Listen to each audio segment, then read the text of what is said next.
En los Estados Unidos de América, a la edad de 71 años, falleció el senador republicano Lindsey Graham, quien promovió activamente las llamadas sanciones infernales contra Rusia.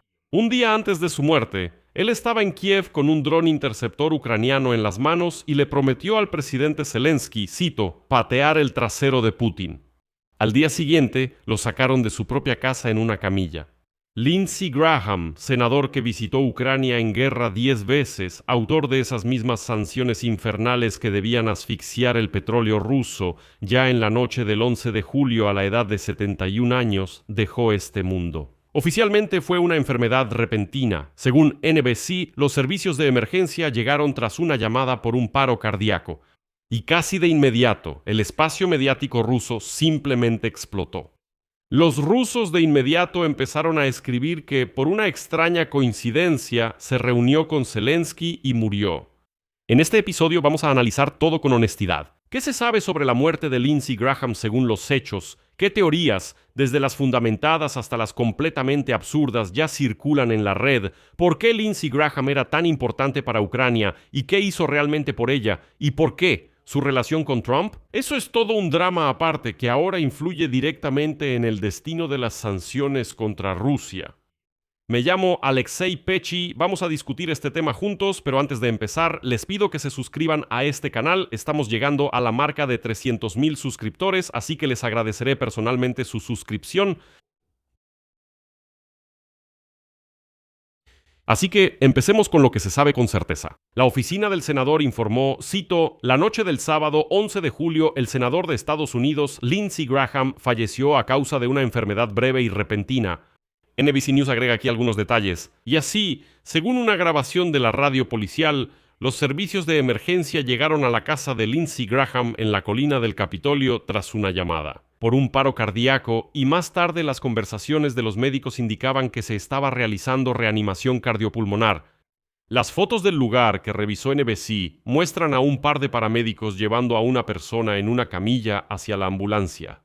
En el lugar también había patrullas de policía y unidades de bomberos. Y aquí hay 3 detalles que se convirtieron en el combustible para todas las especulaciones. Primero, un alto funcionario del equipo de Lindsey Graham le dijo a NBC que no había señales de que el senador se sintiera mal antes de su muerte. Segundo, un día antes, el 10 de julio, él estuvo en Kiev. Fue su 10ª visita a la Ucrania en guerra, y eso solo durante el tiempo de la guerra a gran escala. Y justo un día antes de su muerte, anunció que finalmente logró acordar con la Casa Blanca las sanciones contra Rusia. Y tercero, el domingo por la mañana debía aparecer en el programa Meet the Press de NBC. Y en todos sus años en la política apareció en ese programa 63 veces. Además, acababa de cumplir 71 años. Su cumpleaños fue literalmente el jueves anterior. Un hombre que no tenía problemas de salud conocidos, que acababa de regresar de Kiev, planeaba dar una entrevista en NBC por la mañana. Y este hombre muere de un paro cardíaco el sábado por la noche.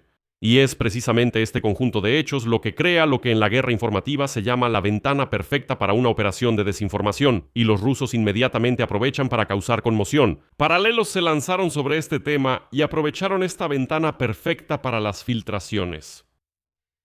¿Quién fue Lindsey Graham para Ucrania? Durante la guerra a gran escala, realizó 10 visitas a Kiev. Zelensky, al comentar sobre su muerte, destacó precisamente esto. Cito, Lindsey fue un verdadero defensor de la libertad y de los valores que hacen nuestro mundo más seguro. Estuvimos en un diálogo constante, el cual voy a extrañar. Además, Graham fue el autor de esas mismas sanciones infernales contra Rusia. Esa es su principal creación y posiblemente el arma más poderosa que Occidente, lamentablemente, no tuvo tiempo de usar durante su vida. El proyecto de ley otorgaba al presidente de Estados Unidos la autoridad para imponer aranceles del 500% a las importaciones de países que compraran petróleo, gas y uranio rusos. O sea, no golpeaba directamente a Rusia, sino a sus bolsillos, a China, a la India y, por ejemplo, a Brasil. El propio Lindsey Graham dijo que este proyecto de ley le permitiría a Trump, cito, patearle el trasero a Putin. Y aquí está lo más importante. Lindsey Graham finalmente logró acordar este proyecto de ley literalmente un día antes de morir.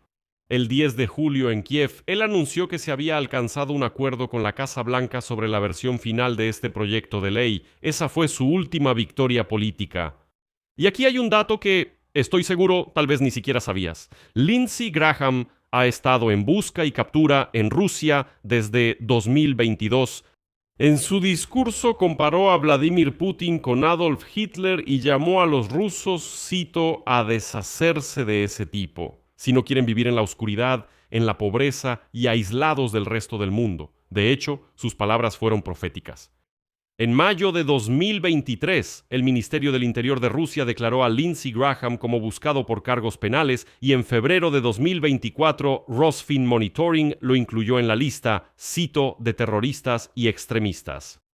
Y el último día antes de su muerte en Kiev también es simbólico. Lindsey Graham visitó la planta de la empresa ucraniana de defensa Skyfall, donde le mostraron los drones bombarderos pesados Vampir. Ese es el mismo Baba Yaga, FPV, drones de la familia Shrike y los interceptores Pishium-P y Vansan. En una de las últimas fotos, él posa con un interceptor de drones en las manos y declaró que Estados Unidos cometería un enorme error si no desarrollara la cooperación con Kiev precisamente en este ámbito. Y lo importante es que Lindsey Graham no era un romántico ingenuo. En esta misma visita, el 10 de julio, él declaró que las tropas rusas, lamentablemente, probablemente ya no abandonarán tan fácilmente los territorios ocupados y que el objetivo de Estados Unidos es un acuerdo que prevenga un conflicto futuro. Además, cualquier acuerdo debe ser aprobado por el Congreso y respaldado por garantías de seguridad para Ucrania. Continuación. Los medios estadounidenses hoy describen la relación de Lindsey Graham con Donald Trump con una sola frase: de burro a aliado más cercano. Ahora les explico a qué se refieren.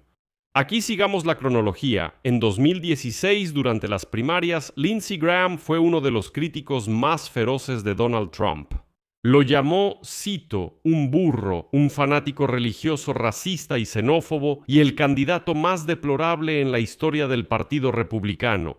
Su famoso tuit en ese entonces decía, cito, si nominamos a Trump nos van a destruir y nos lo merecemos. ¿Saben cómo hacer que América vuelva a ser grande? Díganle a Donald Trump, vete al diablo. Trump respondía de la misma manera, llamando a Lindsey Graham un idiota. Y el clímax fue cuando Donald Trump, justo en un meeting, tomó y leyó en voz alta el número de celular personal de Lindsey Graham para que la multitud comenzara a llamarle y maldecirlo directamente por teléfono. La razón del conflicto era de principios. Trump tuvo la imprudencia de burlarse de John McCain, atención, por haber sido capturado durante la guerra de Vietnam. Y McCain era un amigo cercano y mentor de Lindsey Graham. Y por eso, Lindsey Graham se apresuró a defender el buen nombre de McCain. Pero después de la victoria de Trump, todo cambió. Y los reconciliaron durante una comida en marzo de 2017. Y ya para 2018, Trump y Graham se convirtieron en compañeros habituales de golf.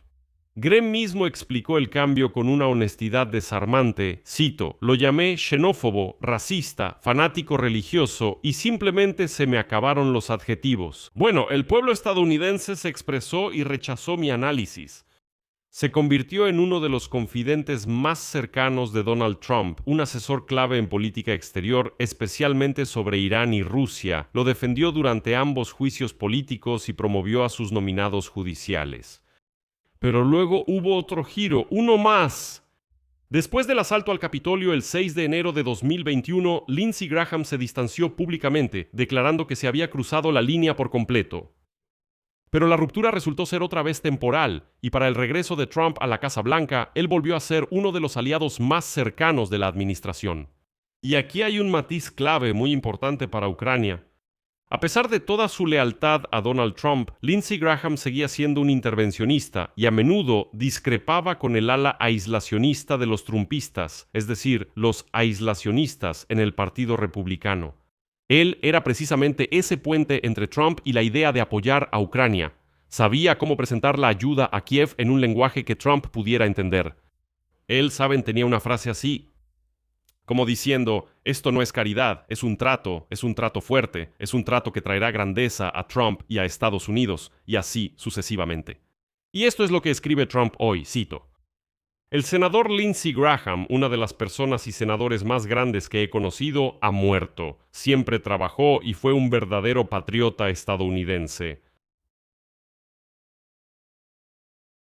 Y aquí pasamos al momento más interesante de este episodio, cómo la propaganda rusa abordó el tema de la muerte de Lindsey Graham. Y aquí es importante entender la mecánica porque es más sutil de lo que parece. Por supuesto, no hubo acusaciones directas de asesinato. Ningún medio importante ruso escribió que, por ejemplo, Ucrania tiene la culpa, que Ucrania, no sé, envenenó a Lindsey Graham, que la CIA lo eliminó y así sucesivamente. No hubo titulares así. Todo es más sutil. Los rusos siempre lanzan indirectas y algunas personas caen en ellas y luego completan solas la historia. La propaganda rusa construye lo que llaman una conexión asociativa en la mente de las personas. Miren los titulares. Aquí les voy a mostrar algunos titulares. Se reunió con Zelensky y murió. En Occidente están conmocionados por la repentina muerte de Graham. Siguiente titular. Después de visitar Kiev, murió repentinamente el senador estadounidense reconocido como terrorista y extremista. O este otro apenas regresó de Kiev y murió. La muerte de Graham causó conmoción en Occidente. Como pueden ver, en ninguno de los titulares hay una afirmación sobre la implicación de Kiev, pero los tres titulares construyen en la mente del lector la misma cadena de causa y efecto. Viajó a Kiev, regresó y murió. Y una técnica clásica de la propaganda es poner esa insinuación en boca de algún extranjero, como diciendo, miren, es algún funcionario occidental quien lo dice, no es algo que nosotros inventamos. Nosotros solo citamos a algún funcionario occidental. Por ejemplo, RIA Novosti construye todo un artículo alrededor de una sola publicación en redes sociales del político ultraderechista francés Florian Philippot. No es estadounidense, aquí tomaron a un francés. Justo él fue quien difundió la teoría de que Lindsey Graham murió después de su visita a Kiev, que no fue simplemente una coincidencia, según él. Esa es una clásica legitimación de la conspiranoia a través de lo que ellos llaman una fuente occidental independiente. Al mismo tiempo, Philippot de inmediato, casi sin pausa, recuerda que el senador estadounidense era de hecho un rusófobo acérrimo. Por eso es extraño pensar que él era incómodo para Kiev, pero esa parte de la publicación los rusos simplemente la pasaron por alto y no la mencionan. O aquí tienes otro ejemplo. El corresponsal militar ruso Alexander Kots calificó como una cruel ironía la última foto de Lindsey Graham, cito, la última foto del consumado rusófobo con un dron ucraniano en las manos en una fábrica en Kiev. Y lo más curioso es que casi todas las publicaciones rusas ponen un asterisco junto al apellido de Lindsey Graham. Y luego ponen una nota al pie diciendo que él está incluido en el registro de terroristas y extremistas en la Federación Rusa. Bueno, eso, discúlpenme, es deshumanización en la práctica. Incluso en la necrológica póstuma escriben, le informan al lector que no murió una persona, murió un terrorista. Un extremista al que solo la Rusia mugrosa reconoció como tal. Ese es el resultado del mecanismo. Los hechos no se distorsionan directamente por la propaganda. O sea, toman la muerte, la visita, la fecha, o sea, todo es verdad. Pero estos hechos se seleccionan y se unen de tal manera que el lector por sí mismo imagine un asesinato, una eliminación, un envenenamiento y así sucesivamente. Esto le permite a la propaganda mantener una invulnerabilidad formal, como diciendo, oigan, nosotros no afirmamos nada, solo informamos los hechos. Y eso ya es cosa de la gente que se imaginó algo por su cuenta. ¿Y qué dicen los hechos en contra de la conspiranoia? Bueno, ya que estamos buscando el panorama completo, seamos honestos y presentemos los argumentos que los conspiranoicos sí ignoran. Lindsey Graham tiene 71 años, en su historial familiar hay antecedentes de muerte cardíaca. Su padre murió de un ataque al corazón cuando Lindsey Graham era estudiante. Su madre murió más o menos en la misma época de cáncer. Ambos fallecieron con una diferencia de menos de 15 meses. Graham era conocido por ser un trabajólico que vivía bajo un estrés político constante. Trump, en su obituario, no por casualidad, escribe que Lindsey Graham siempre trabajaba. Por eso, un paro cardíaco repentino en un hombre de 71 años con antecedentes familiares es, lamentablemente, un evento estadísticamente común, no una anomalía, y un punto importante: la ausencia de motivo en el sospechoso evidente. La lógica de la versión plantada por Rusia de que supuestamente lo eliminaron en Kiev se desmorona ante una pregunta elemental. ¿Para qué? ¿Para qué? Lindsey Graham era uno de los activos más valiosos de Ucrania en Washington. Él era la persona que, un día antes de su muerte, acordó con la Casa Blanca sanciones capaces de colapsar los ingresos petroleros de Rusia. Su muerte es una catástrofe para Kiev y un regalo para Moscú. Matar a su propio principal cabildero en vísperas de su propio triunfo, eso es absurdo. Por eso, en los materiales rusos, esta versión no se menciona directamente. No resiste ni siquiera una revisión superficial. Si aplicamos el principio favorito de los conspiracionistas, cui prodest en latín, el resultado será incómodo para los autores de esta versión plantada. El principal beneficiario de la muerte de Lindsey Graham es aquel contra quien él trabajó toda su vida, y él trabajó en contra de Rusia. ¿Qué pasará ahora con esas llamadas sanciones infernales de Lindsey Graham contra Rusia? La buena noticia es que el mecanismo ya está en marcha y no depende de una sola persona. Según Graham, se ha llegado a un acuerdo con la Casa Blanca. El documento tiene más de 80 coautores en el Senado. Eso es suficiente incluso para superar el veto presidencial. El congresista Michael McCaul contó que discutió con Graham el nuevo proyecto de ley de sanciones justo el sábado anterior, antes de la muerte de Graham. Así que, en consecuencia, planeaban presentar esta iniciativa en los próximos días. La mala noticia es que Graham no solo era coautor, él era el motor, era el impulsor, era quien ponía en marcha esta iniciativa. Él era quien sabía hablar con Trump en su propio idioma y lograba impulsar el tema ucraniano a pesar de la resistencia de los aislacionistas dentro del propio Partido Republicano. Como dijo el secretario general de la OTAN, Mark Rutte, cito, él fue un poderoso defensor de Estados Unidos, creía firmemente en la alianza de la OTAN y trabajó activamente para poner fin a la guerra de Rusia contra Ucrania. A una persona así en el Senado, lamentablemente, será muy difícil reemplazarla, y esa es posiblemente la mayor pérdida para Kiev en este momento. En resumen, lamentablemente falleció una persona que viajó 10 veces a Kiev bajo fuego de misiles y no le tenía miedo a eso. Llamaba al dictador calvo, Vladimir Putin, el Adolf Hitler de la actualidad, ideó sanciones capaces de derrumbar los ingresos petroleros de Rusia, y murió justo en el momento en que logró el acuerdo de la Casa Blanca sobre esas sanciones. Y hay que reconocer que realmente es una gran pérdida para Ucrania. Aquí dejaré puntos suspensivos. Escriban su opinión y sus conclusiones en los comentarios debajo de este episodio. Suscríbanse al canal, activen la campanita y no olviden dejar su like. Si quieren apoyar el trabajo de este canal de YouTube, pueden hacerlo con cualquier donación a través de los enlaces y datos en la descripción de este video. Eso es todo. Cuídense. Adiós a todos.